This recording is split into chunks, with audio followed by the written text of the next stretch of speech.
Hello, you're welcome to class today. My name is Jude Chukwudi Ilobulu, your anchor. We are on our day 6 of Python vis-a-vis machine learning through the data science teachings. So we are going to continue in our studies. So today we are very much looking at advanced Python. I'm looking at advanced Python. I'm going to learn a lot of things with respect to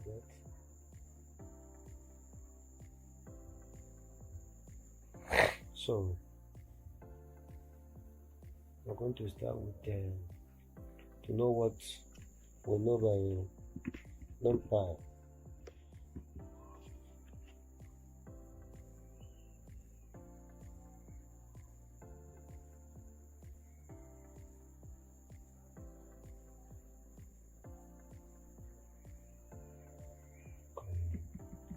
Use the size one.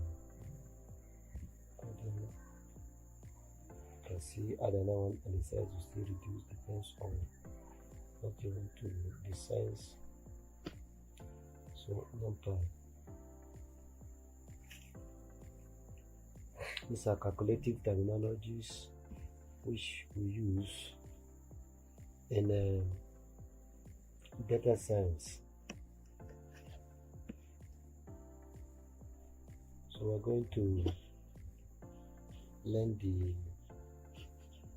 basic commands.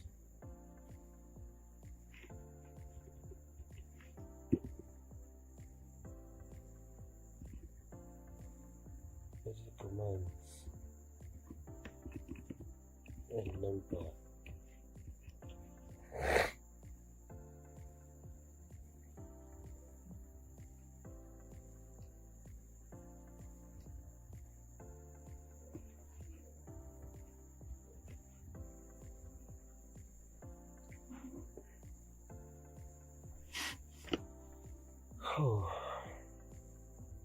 So how do we import Numpy into our work?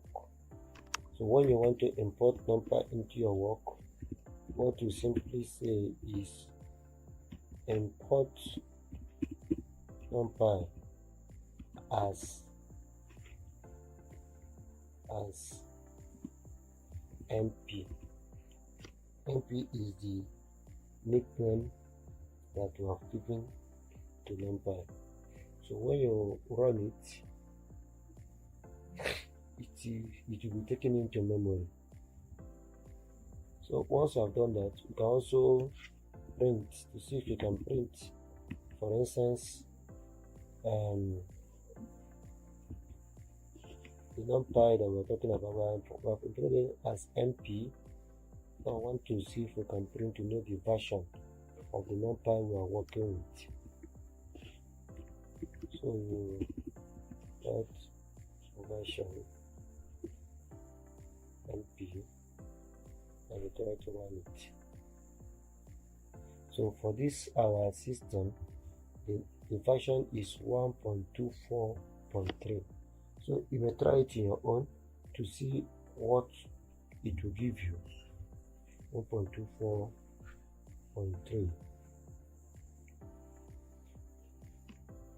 So under Numpy 2 we can look at how to create array. It's an important terminology. So array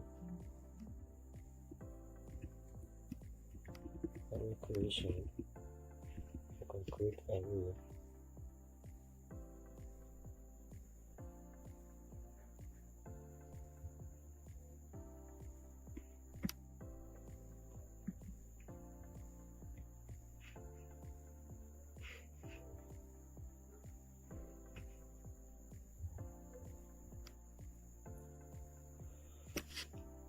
create array. For instance, array is the way numpy are arranged in a given environment.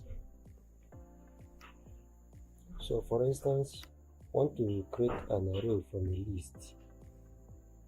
So I'm taking it from the list. So we say array is equal to np. Remember, we have already imported numpy. This is the word that brings a numpy array.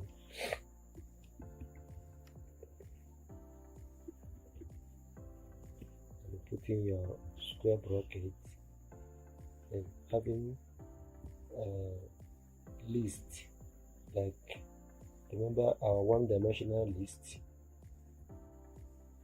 3, 4, 5 for instance. So it's an array. I will run it. See, it has entered memory. It has entered memory. You can also have arrays of 0, for instance.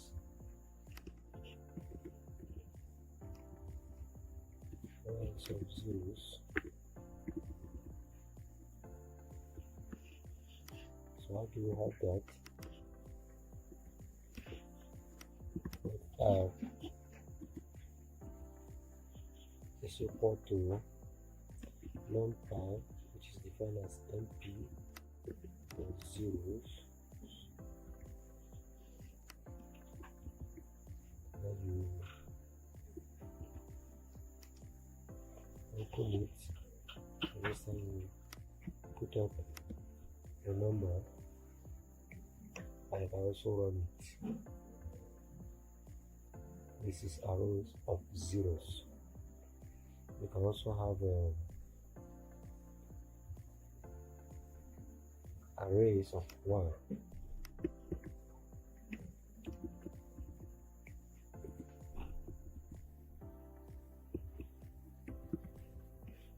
Arrays of 1s.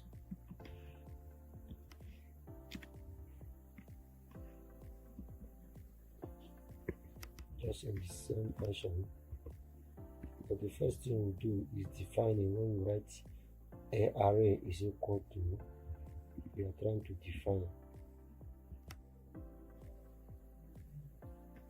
ones.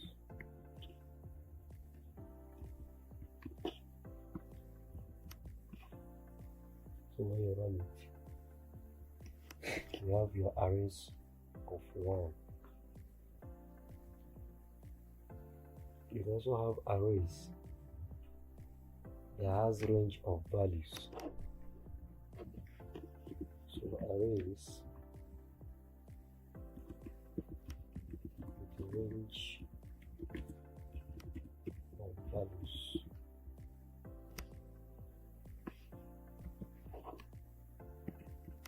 So say its array is equal to np arrange, and the range is from 0 up to 10. This array with range of values. You can also have array that are arranged in a random manner. So we have array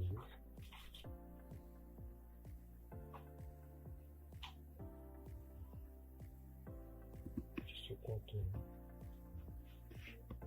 so array of random values. So array is equal to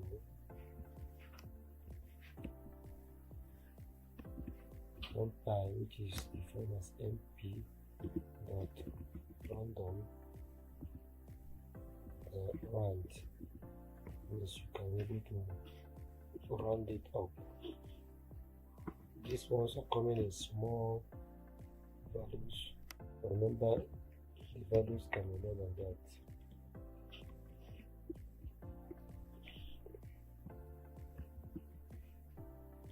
Use 3 and 3.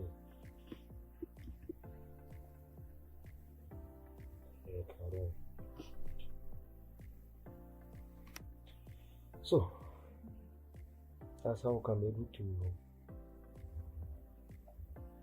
get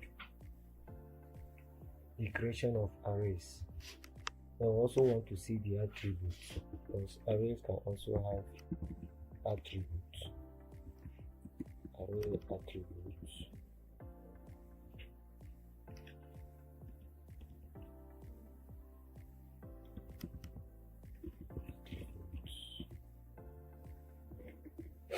Remember what we did the last class when it comes to attribute. Attribute is a kind of a physical description or visible description of what we can see in a given value. So for the attributes, we are going to see things like the shape. We're going to see things like the shape of a given value. So here we're looking at the array, and then we have something like array, but numpy array giving a set of values, and this set of values has set of lists. For instance, you can see that we have our first square bracket. This square bracket also have a set of lists. The first one is 1, 2, 3, for instance, and then another set. If I can come ahead to separate it, another one is 4, 5, and 6. So this is what we have as a value, numpy array, and this numpy array has two set of lists. Remember what we say as a list. This number 1, 2, 3 is a list. This 4, 5, 6 is an list on a different, but they are on one dimension. But these are two set of lists. So we can use the array to get our shape. We can get our shape. How do we do that? We say print, then given that you have array dot shape, that is what you call up in order to print the shape. So you run it. So the shape is 2 by 3. That's the shape of our array.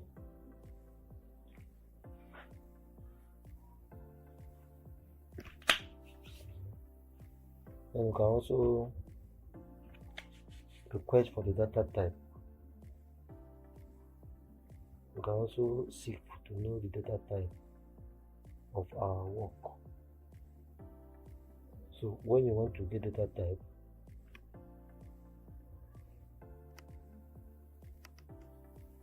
so to get data type, we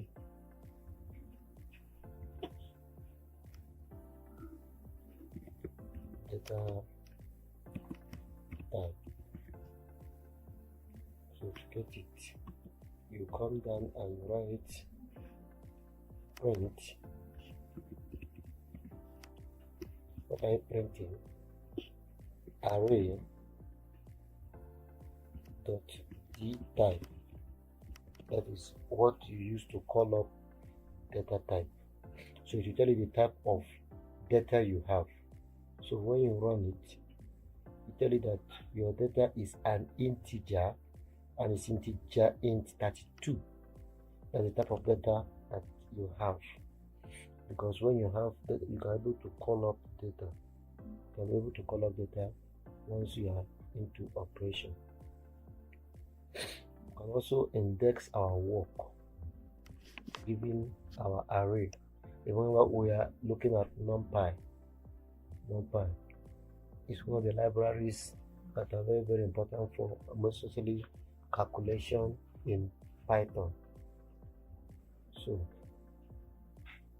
we go to indexing and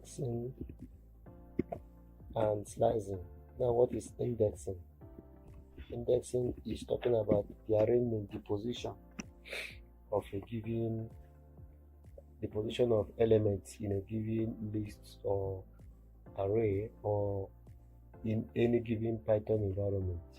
You use indexing to start from the 0 up to the number that ends. So for indexing and also slicing is all about how to cut your work, cutting of our work, to put it in the way that we desire. So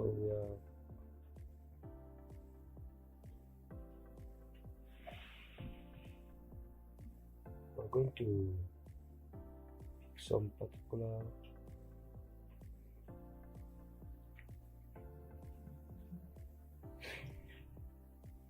God.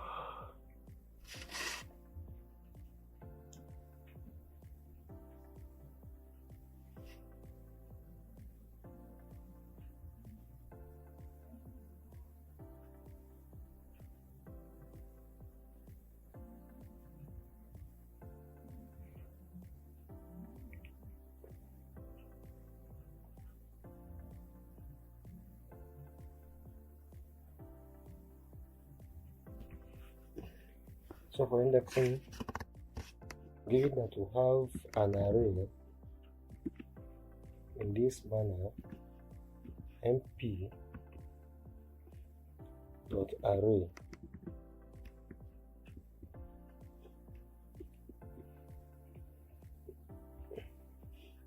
one, 2, 3, 4, 5. This is what has been given. So what do we want to do? We want to get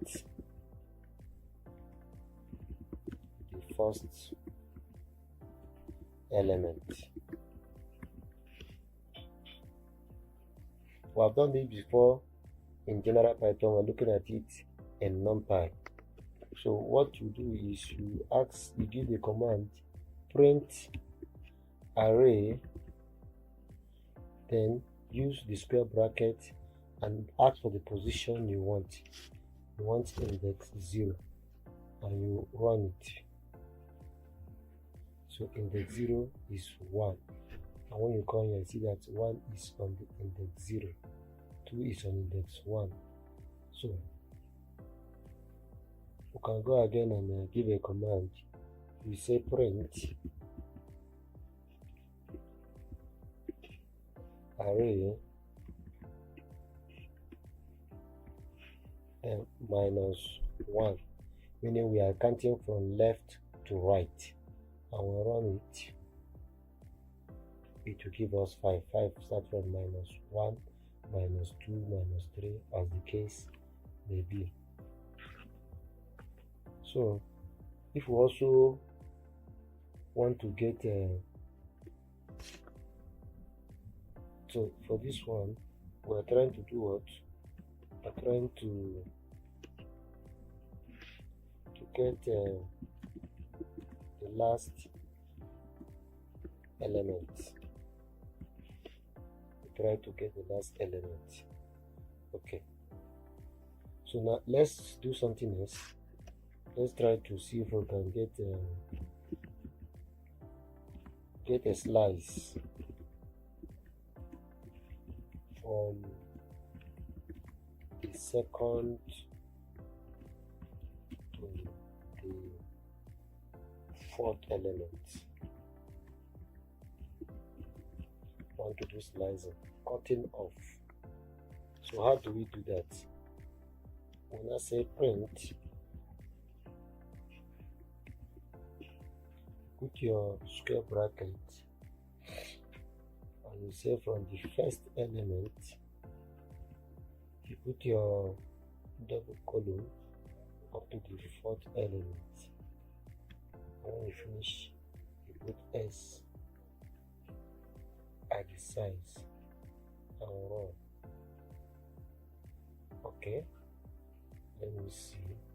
Okay, let's remove this. Just want to check something.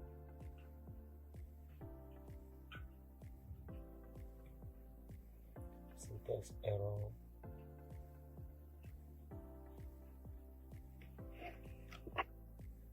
Oh.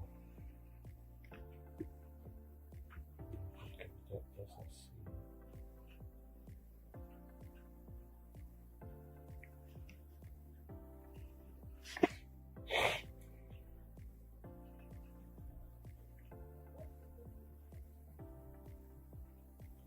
Okay. Something was not there. Print array. Yeah, let's run it again and see. So I didn't put the array. That is why it's showing numbers invalid. So now I slice from index 1. Remember, index 1 is 2 up to index 4. Index 4. So it cut off 1 and 5. Cut off 1 and 5. So also look at the array manipulation. How do we manipulate array? So anytime you see array, have it at mind that you are working at Numpy. All these things will make sense when we start to work properly on our machine learning. So it will serve as a point of reference to us. At that particular point, you can go back to our notes and look at what we have done before, and then pick one or two missing link or hint and come back to our assignment. So we're looking at the manipulation, and there's various ways. There's various ways in which we can manipulate arrays, such as we can reshape our work, we can stack, we can also split. We also split our work. So we can go ahead to look at how we can be able to do that. Can be able to look at it now. So let's pick an array, for instance.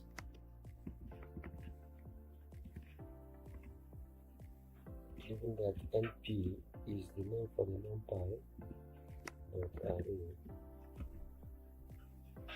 then put up a square bracket, and that square bracket, because we are bringing in more than one list, 1, 2, 3 for instance,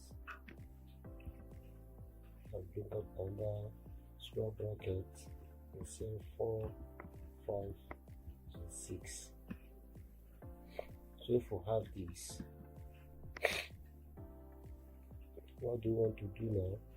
We want to reshape, that means changing the original shape. How do we do the reshaping? You can say array. This first one we're giving is a kind of a definition. Reshape. That's the name we are giving. We are defining what we want to do. array reshaped. Now this is the calling of the work array dot reshape. Reshape. What are we reshaping? We're reshaping 3 and 2. So that's what you can see.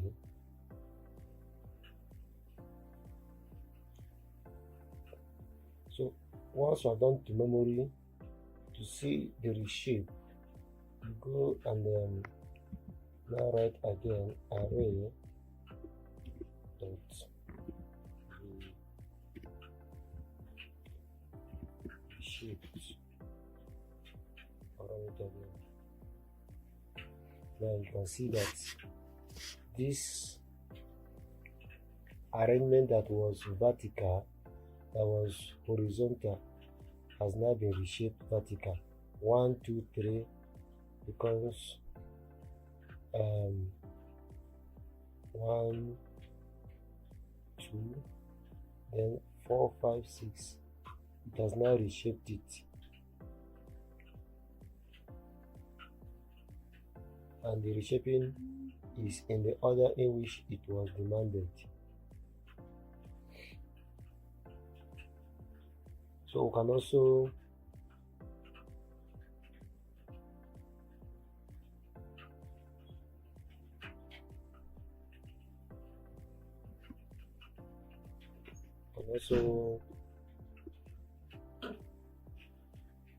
do vertical stacking. Vertical stack. So when we want to do vertical stack,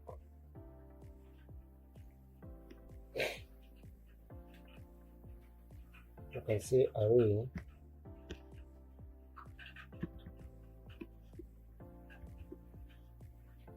and stack is equal to numpy as np.v stack.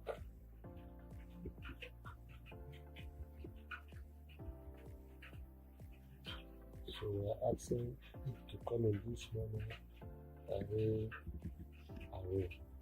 Now when you want to run this, remember this platform already have some workings. Okay, it's just better we don't remove it complete. We put it on a different Ctrl C and put it there, Ctrl V. Then we can remove this. As if you don't, it will cause you confusion. So if we have done that, to the vertical stacking, this is our command prompt. Then we can run this and see. Now you want to see what has happened, you just copy this. And Python machine learning, we are used to copying a lot. The reason is that we don't want to make any mistake in the write-up and the spacing, and also it saves time.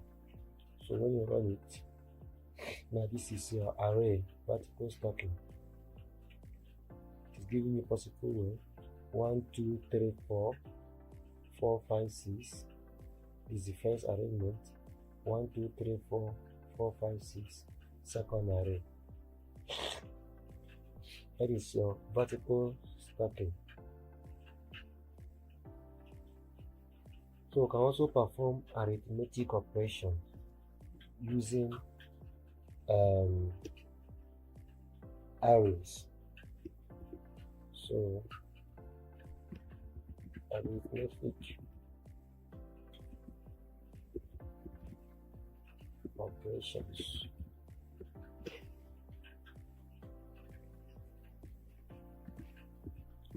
Using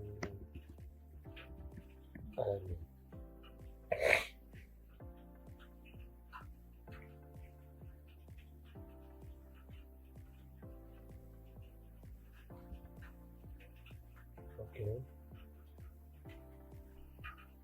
So given that we have something like this, R1, and the R1 is given as NP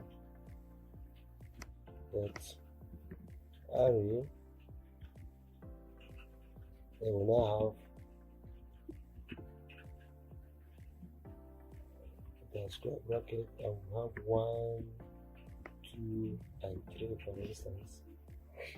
Then we have another array, we call it array2, and we also define it as NP dot array the square bracket, and we call it 4, 5, and 6 for instance. We can now perform some operation. One of them is addition print. So for addition print, what do? We simply say R1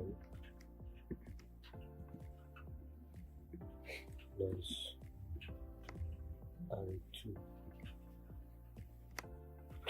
Excuse me. I can now run it. So the output would be 1 plus 4, 5, 2 plus 5, 7, 3 plus 6, 9. So it has performed an addition just like the normal arithmetic that we see. That perform this. You can also perform subtraction and do subtraction. How to do that? Just the same way we did the first one. We say R1 minus R2, and we run. So 1 minus 4 minus 3, 2 minus 5 minus 3, 3 minus 6 minus 3. So you can see how it is done.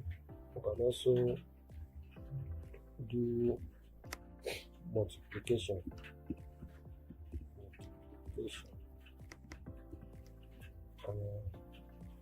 How do we do multiplication? We say R1 go to multiplication sign, we type R2, and you go ahead and run again. It will now give you the answer. 1 multiplied by 4, 4, 2 times 5, 10, 3 times 6, 18. Now we can also do division.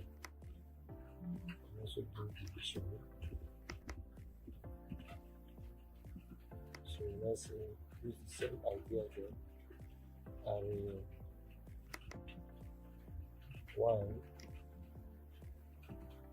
divided by array 2, and then again.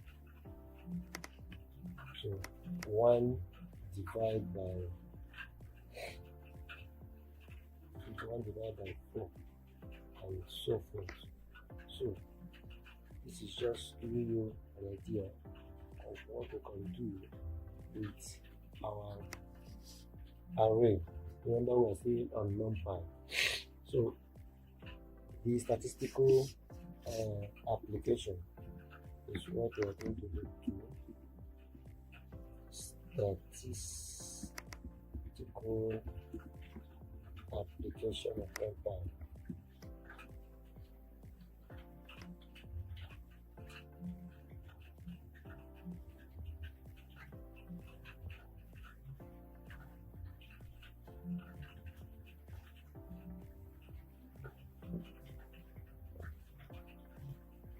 So mostly we are looking at the central tendency when we want to, that is where our work will be centered on. Some works will demand us to look for the mean or the mode or the frequency. Sometimes when we're looking at average age that have integer, we look at mean. When we look at occurring, it will become clear when we start to look, especially when we go to Titanic, want to look at Titanic and survivor and non-survivor. If you have watched the Titanic film, it's a very popular data science tool of analysis. We will be doing that when we get to that place. So if we have this and we are given an array and we say Numpy as MP array is equals to, so that I can find it. Assuming we don't do that, it will tell us that we're going to define our work, because we need to know what we want to do. Array. Then put a square bracket 1, 2, 3, 4, 5, for instance. If this is what we have to do, which we are defining, then what do we want to do now? We want to get our mean, which is the middle average. How do we do it? You say print np dot mean, a small letter, then array is the argument that is attached to it. So you now run it to give it the mean. The mean is 3.0, given this. So 1 plus 3, 2, 3. 3 plus 3, 6. 6 plus 4, 10. 10 plus 5, 15. 15 divided by 5 is 10. So that is the answer. So we can also go ahead and look at the median. We're going to look at the median to see if it can also give us median. So we say print bracket np dot median. But be careful in the spelling, because any mistake it will throw up error and you will not get your answer. So you run it again, it will still give you 3. So when you click 3 is the middle, 1, 2, 3, 4, 5. 3 the middle. So the last one, mode is a class with higher frequency. Of course, all of them have one frequency. So there's no, but assuming we now decide to add to this number, maybe one number, maybe 2 twice, and you're now going to go to look at the mode will give us that value. But it's very easy. So we also look at how we can be able to get our standard deviation.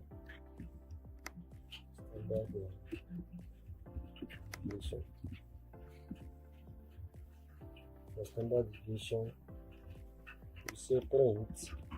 See that the print command is very key in Python. np dot st. The argument is we're using our array. So when you run it will give you your standard deviation, which is the dispersion from the mean or the dispersion around the mean. So with this we have been able to look at our work, Numpy and the arrays, and how you can manipulate them for different calculations in Python, so that when we start our machine learning to be a walkover. Then in the next teaching, I will be touching on Matplotlib amongst others. So I'll be stopping here today, so you digest that with what you have had, and we'll continue from here. So have a lovely day.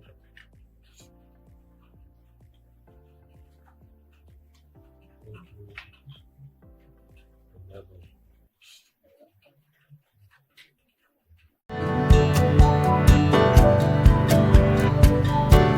In today's world, data is the new gold.